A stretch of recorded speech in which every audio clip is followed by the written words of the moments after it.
Bonjour, aujourd'hui on va tenter une nouvelle expérience, un nouveau type de vidéo, toujours autour un peu de la littérature. Alors il se trouve qu'aujourd'hui c'est le printemps, c'est le 20 mars 2017, et depuis maintenant quelques semaines je n'ai plus ni vraiment envie ni la force d'écrire, je sais pas, je traverse une phase un peu, je sais pas, un peu lassée, j'ai une sorte de lassitude une lame de fond comme ça de lassitude. Euh, Sans gravité, ça a dû arriver déjà par le passé. Et il se trouve qu'un certain nombre de livres, en cours de lecture d'ailleurs je vais aussi en parler, mais aussi surtout de livres lus il y a quelques semaines, voire il y a quelques mois, voire parfois il y a plus longtemps encore, s'accumulent sur mon bureau qui est vraiment un vrai chantier, et ça n'est plus supportable. Et donc aujourd'hui, comme j'ai quand même pas mal de choses à faire aujourd'hui, j'ai décidé de ranger mon bureau, ce que je fais quand même plus régulièrement que ça. Enfin, en tout cas, je ne fais pas une vidéo à chaque fois que je range mon bureau. Et j'ai donc décidé de ranger mon bureau en essayant de parler en 1 minute maximum de chaque livre qui traîne avant de le ranger une bonne fois pour toutes. Et il s'agit notamment de livres que j'avais gardés de côté, que je n'avais pas classés tout de suite sur les étagères de la bibliothèque ici. Parce que j'avais l'idée, j'avais l'espoir un peu de faire une recension, un texte un peu élaboré, comme il m'arrive d'en faire sur mes blogs. Mais là, juste, ça n'est plus possible, je ne le ferai pas, je pense. Donc, autant renoncer. Alors, tout d'abord, peut-être pour commencer par les livres que je ne vais pas ranger, finalement, déjà pour déroger à la règle, les livres que je suis en train de lire ou que je vais encore utiliser ou que je compte encore utiliser, notamment pour les traductions improvisées. Même en ce moment, j'ai pas trop envie de traduire, donc même ça, ça passe pas trop. Alors, il y a bien sûr, et ceux qui suivent les traductions improvisées connaissent déjà, Joseph Mitchell, Joe Gould's Secret. Donc ça, je le range pas.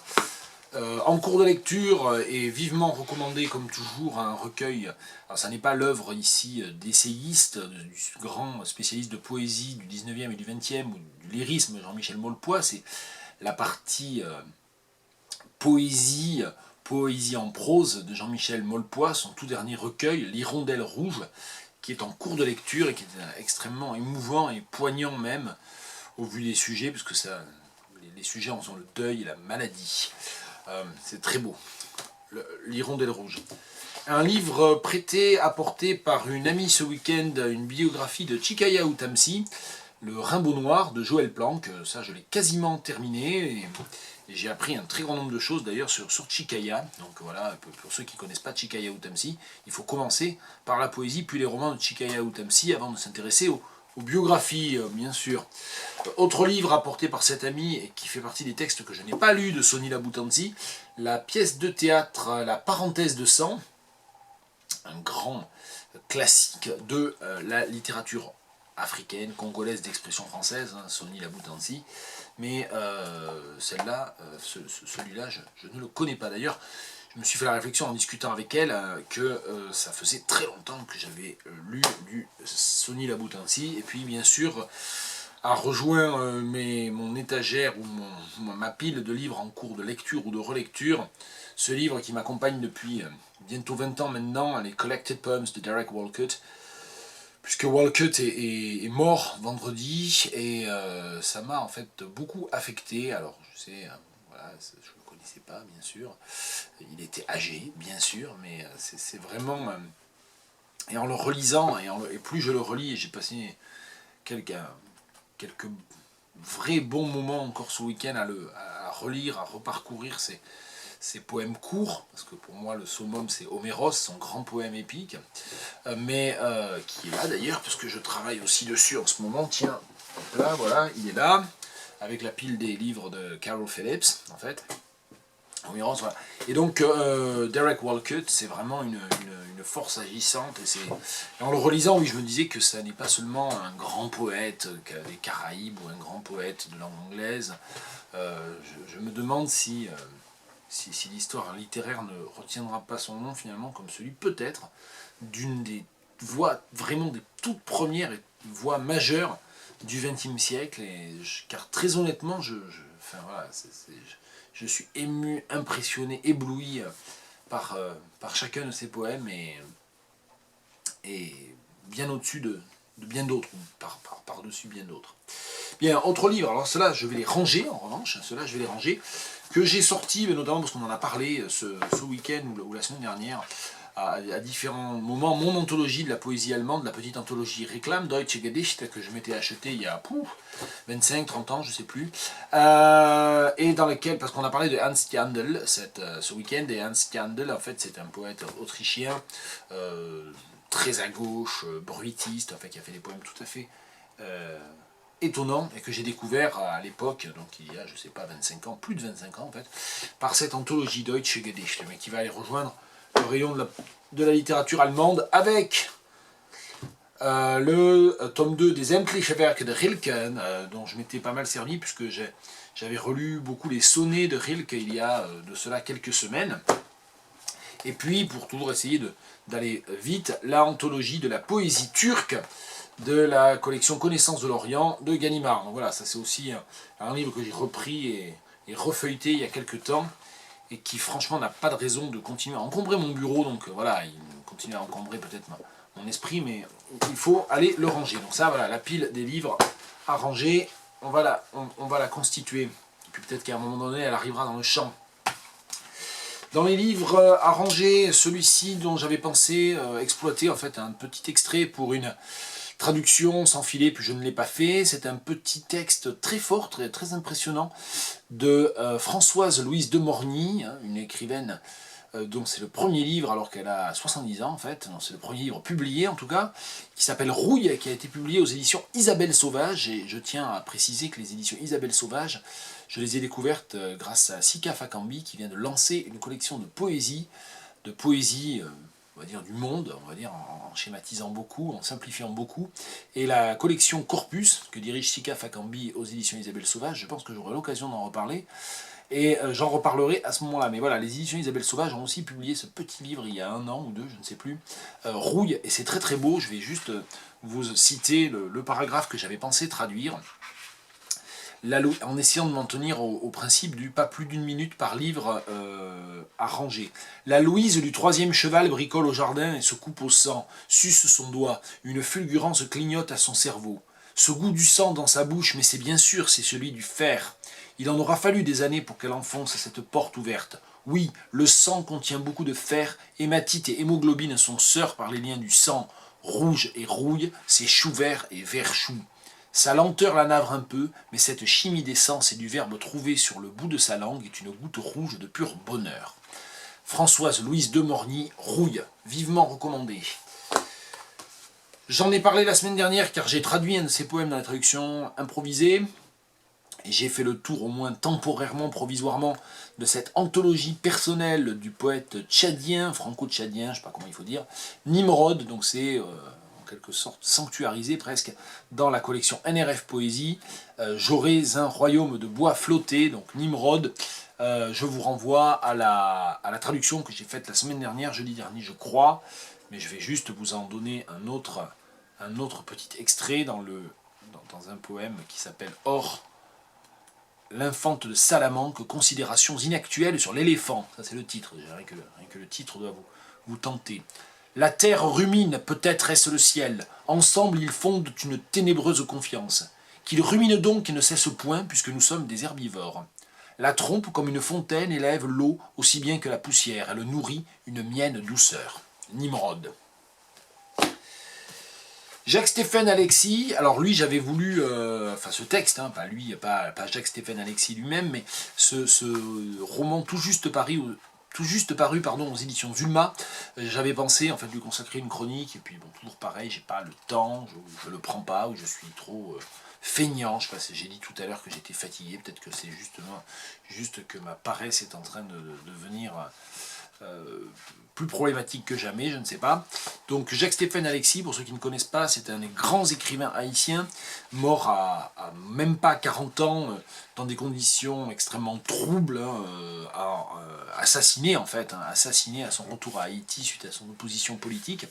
Et en fait les éditions Zulma viennent de publier le texte d'un roman inédit qui était en partie inachevé en fait, hein, à partir donc de brouillons et de tapuscrits retrouvés dans les affaires personnelles du poète et du romancier.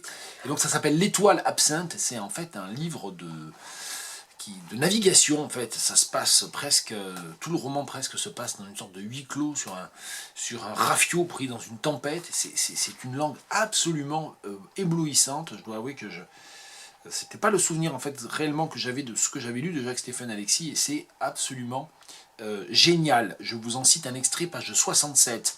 Morte vive, cyanosée, rejetant l'eau par les narines, l'églantine respire à grands coups par saccades, désespérément agriffée. Le voilier s'abîme de nouveau, on remonte, ça s'effondre encore. Encore, encore. Dans un tournis fantastique, on voit, les yeux délavés vivent une extravagante aventure visuelle. Ce que voit l'églantine, les revenants seuls peuvent en parler. C'est l'entonnoir. Un gargarisme fabuleux dans l'infini de cette gueule de Dieu enragé. Tout est baigné de couleurs changeantes. Le vert véronèse vire au bleu vénéneux, qui tourne au jaune purulent. Monstrueuse vision interne de frappe cocktail. Le gouffre est un gosier vivant qui resplendit, éructe, hoquette, avale, lance d'énormes bulles, des crachats visqueux, des jets, des vomissures gazeuses pointant des luettes innombrables. On dévale ce que voit l'églantine. Sur cette falaise aux muqueuses veloutées, striées de lignes brisées parallèles, des dessins ornementaux se détachent de textures délicates. Leurs couleurs inédites font des plages claires. Les figures algébriques fuient dans un désordre rigoureux, les cercles sont à la fois carrés, les losanges se gondolent, se bossellent, grimacent, et les triangles accourent, accouchant sans arrêt d'une marmaille aux anges mobiles. Toutes les lignes dansent, frissonnent, ondulent dans le quadrille infernal de géométries ésotériques. On tombe toujours, un son vrombit dans la béance de cet avaloir sans fond. L'abîme est une trompette d'argent qui corne dans la vastitude sa note unique de disharmonie. Do, do, do. Jacques-Stéphane Alexis, L'étoile absinthe. Une langue vraiment époustouflante. Le dernier recueil publié de Jacques Réda, le Tout, le Rien et le Reste, dont j'ai pas mal parlé sur Facebook en fait, mais voilà, que je voulais, dont je voulais un petit peu, que je voulais exploiter un petit peu, on va dire ça comme ça, pour une des rubriques de mon blog Touraine Sereine, mais dans une rubrique très particulière qui est la rubrique des mots sans lacune, dont je vous renvoie au blog pour vraiment que vous voyez de quoi il s'agit. Alors juste, je ne vais pas en lire un extrait, mais le Tout, le Rien et le Reste, c'est le 4e recueil de poésie d'une série commencée il y a quelques années avec la physique amusante, et d'ailleurs il porte en sous-titre La physique amusante 4. Donc voilà, c'est comme toujours chez Réda, un goût d'une versification à la fois classique et déconstruite. Hein. Il passe son temps lui aussi à disloquer non seulement les vers, parce qu'il ne travaille pas que sur l'alexandrin, il travaille beaucoup avec le vers de 14 syllabes, avec l'alternance du 8 et du 10, aussi de l'octosyllabe et du décasyllabe, puis surtout une constante inventivité dans les formes de strophes, dans les formes de rimes. Donc et donc un travail sur la physique, c'est-à-dire finalement la physique au sens de Lucrèce, au sens antique, c'est-à-dire une poésie qui cherche à dire la nature, qui cherche à dire la réflexion philosophique sur la nature, et également à s'approprier, alors dans ce recueil moins que dans les 3 précédents que j'ai lus du coup, également à parler d'un certain nombre de découvertes récentes, très récentes, de la science, de l'astronomie et de la physique en particulier. Voilà, donc ça, Jacques Réda, donc il va aller rejoindre tous les autres Réda sur mes rayonnages, là juste en face, hors champ.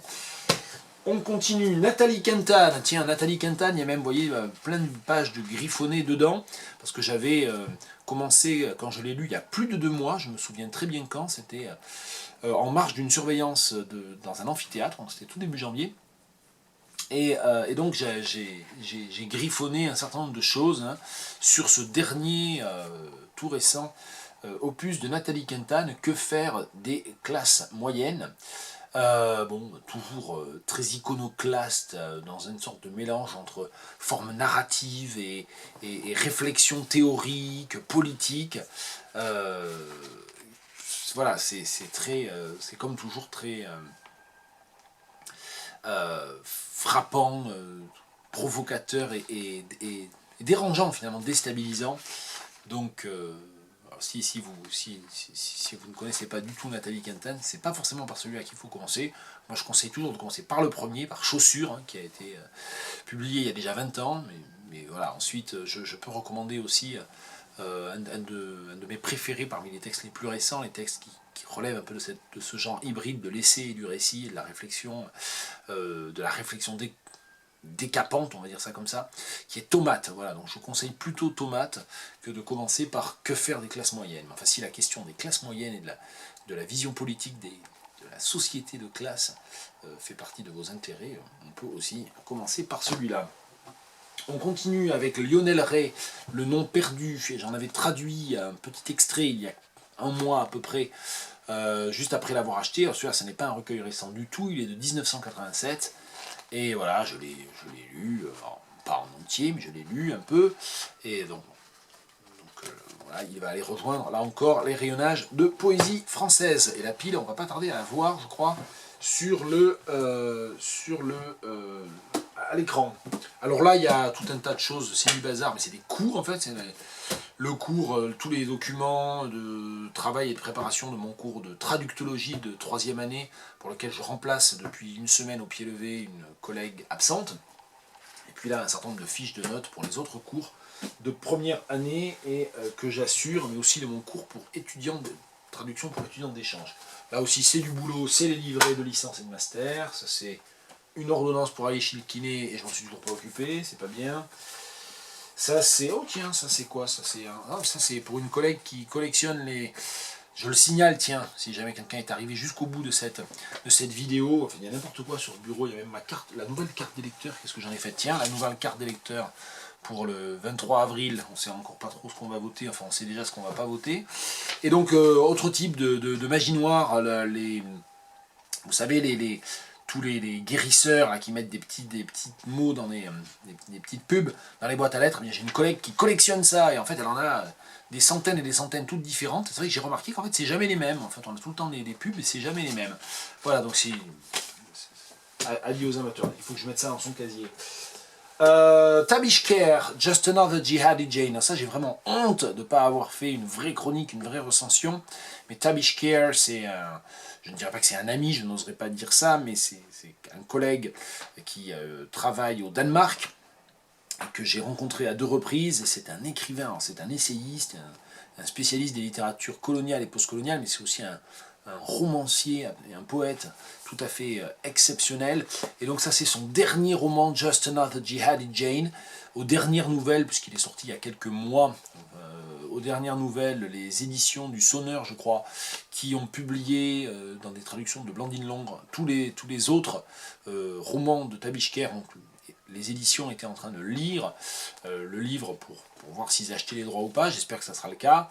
Et voilà, c'est un livre que je ne traduirai pas, parce que c'est pas moi le traducteur, mais c'est un livre vraiment magnifique, sûr et très drôle, enfin là encore aussi à la fois très beau et très drôle, très abordable et très subtil à la fois, comme toujours avec ce qu'écrit Tabish, sur en fait sur les jeunes filles radicalisées, en fait, donc c'est l'histoire de 2 jeunes filles, et notamment d'une, mais 2 jeunes filles qui grandissent dans les banlieues un peu pourries en Angleterre, et qui évidemment se radicalisent et finissent par aller rejoindre le djihad, et bon, avec des péripéties et des déconvenues que l'on peut imaginer. Just Another Jihadi Jane de Tabish Care, je vais en lire un extrait quand même.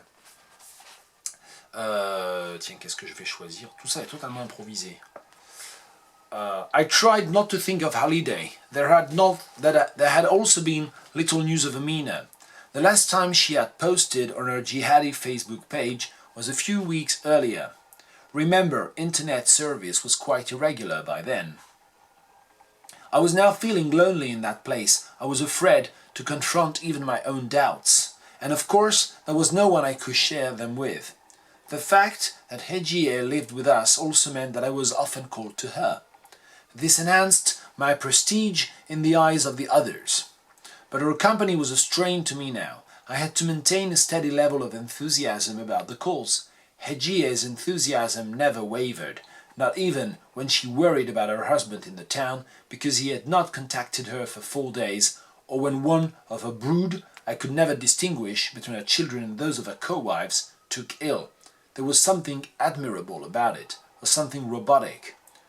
Sometimes she reminded me of models on catwalk, an expression pasted onto their faces, perfect posture, incredible balance, eyes giving nothing.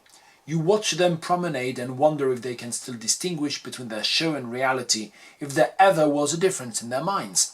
Nothing could be more dissimilar outwardly. Hejie, who always dressed with propriety in these models, who wear the vestiges of men's fancies. And yet, I am convinced now that inwardly they resembled each other. The orphanage, or maybe Islamic State itself, was Hejie's catwalk. Alors finalement, en lisant ça, je me dis non, c'est quand même pas possible, il faut au moins que je fasse un petit extrait de traduction ou quelque chose pour reparler de ce livre. Donc finalement, il va sur une pile, aïe aïe aïe aïe aïe, les bonnes résolutions, sur une pile encore en attente. C'est pas bien, mais c'est comme ça. Alors lui, je vais aller le ranger quand même. Noureddin Farah, mon idole, non, je dis ça en plaisantant parce que je ne sacralise pas les auteurs, mais si je les sacralisais, ça serait, il ferait partie des quelques-uns qui s'approcheraient de ce statut-là. Noureddin Farah, Notes, qui est pas du tout son dernier roman, il y en a eu 3 depuis, Notes, sur lequel j'avais retravaillé un petit peu dans le cadre d'un projet, là encore, abandonné depuis quelques semaines, voire quelques mois, sur mon blog Touraine Sereine. C'est les 71 Non-Flowers for Noureddin. Là encore, je vous renvoie au blog. Arrangé. Tiens, les projets de vidéo. Zohar Ravaloson que j'ai rencontré il y a quelques mois et dont pour le coup à ce livre j'y ai déjà consacré une chronique, mais il y avait 2-3 paragraphes que je voulais peaufiner dans cette chronique. Eh bien, je n'aurai pas le temps de le faire, mais j'espère pouvoir quand même reparler à un moment donné ou retravailler sur l'écriture de Zohar Ravaloson, parce que c'est vraiment une écriture et un romancier, enfin un écrivain, un romancier que j'ai découvert avec vraiment plaisir. Donc c'est publié aux éditions Dodovol, il faut contacter l'éditeur. Zohar Ravaloson, voilà, écrivain malgache, c'est très beau aussi et très fort. Et on va aller le ranger dans les livres africains, francophones. Autre livre de Zohar Ravaloson, Géotropique. Finalement, peut-être que je le préfère encore à l'autre. Il est finalement peut-être moins... je sais pas comment dire. Il est peut-être plus marquant comme livre finalement. Je sais pas, c'est pas une critique vis-à-vis de l'autre, hein, mais en tout cas, il m'a plus marqué. Et donc Géotropique, avant de le ranger, il a d'ailleurs été réédité depuis également chez Dodovol, mais ça c'est l'édition Vendailleur, un immense éditeur qui fait un travail formidable. Je me fais vraiment l'effet d'être Michel Drucker ou d'être Jacques Martin. Je suis en train de dire que tout est formidable. Oui, c'est des choses que j'ai lues et que j'avais gardées de côté parce que vraiment, je voulais pas les ranger tout de suite. Donc forcément, tout est formidable. J'ai plus de place pour la pile est trop grosse. Ça veut dire que je vais enfin avoir de la place sur mon bureau aussi. C'était le but de cette vidéo. Géotropique. Les visiteurs avaient par la suite rencontré le maître charpentier du village. Dépositaire de la science du bois Zafimaniri, M. Rakoto Emmanuel formait les jeunes dans son atelier et représentait parfois les Zafimaniri à l'extérieur.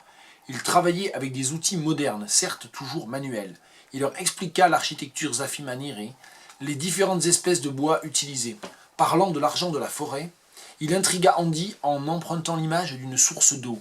Les ruisseaux se gonflent, dit-il, jusqu'à devenir rivière, puis fleuve. La mer, paraît-il, est plus grande que la terre.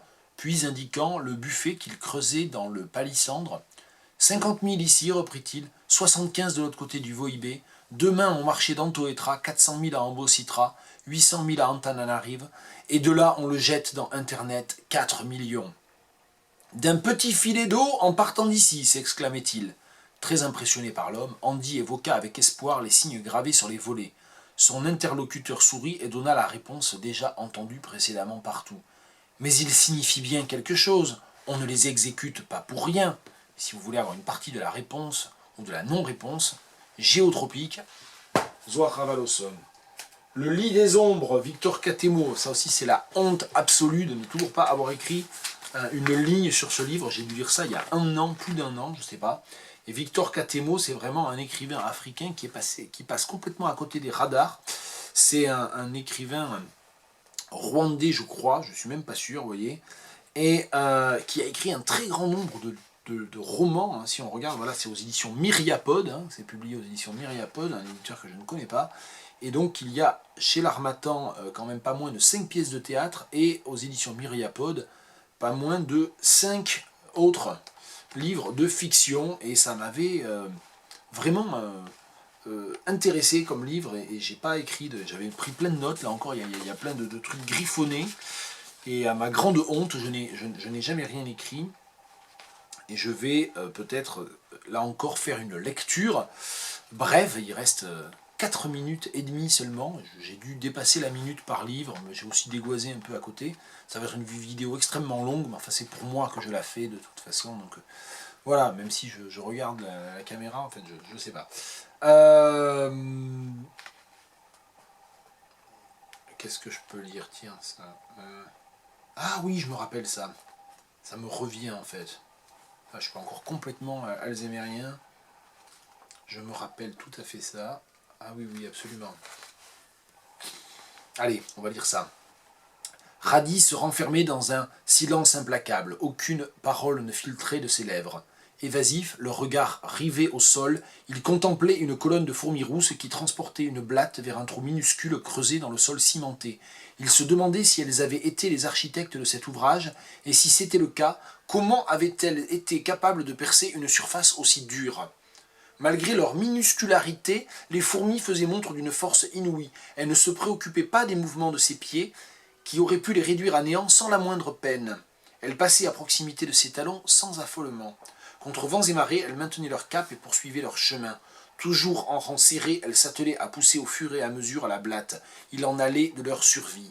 Radi ignorait quelle bataille elles avaient livrée pour anéantir leur proie, mais au regard de la taille de la blatte, cette bataille lui paraissait homérique.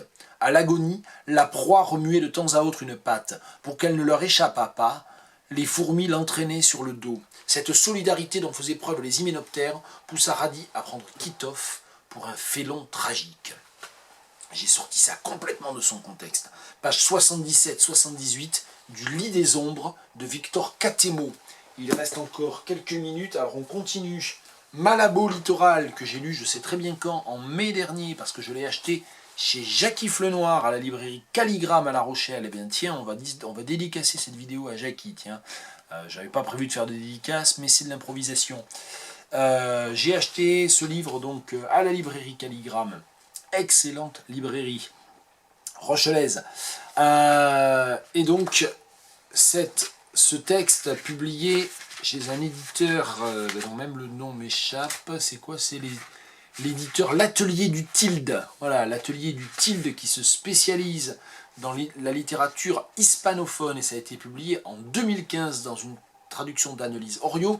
C'est un romancier, Joaquin Bomio Bacheng, prononciation non contractuelle, Malabo littoral, et c'est donc voilà, un auteur équato-guinéen, voilà, de Guinée équatoriale. Et comme souvent, c'est une histoire de militaire et de combat contre la dictature et pour le pluralisme. Et c'est une fiction c'est un récit qui fictionnalise un moment crucial de l'histoire de la Guinée équatorienne, Malabo littoral. Et allez, tiens, j'avais corné un passage, improvisation complète, j'ouvre à cette page-là, et on y va, il reste même pas une minute. Ce samedi-là, Macias avait organisé son meeting dans la nouvelle école d'apprentissage industriel. Il avait le visage en sueur. Les gouttes reflétaient par intermittence les lumières des puissants projecteurs de la grande salle. Ce phénomène de reflets lumineux augmentait sensiblement l'influence magnétique du grand leader. Il avait une coupe de style bomba, à la mode dans les années 90. Son front large et bombé conférait beaucoup de présence à sa personnalité. Macias ne passait jamais inaperçu.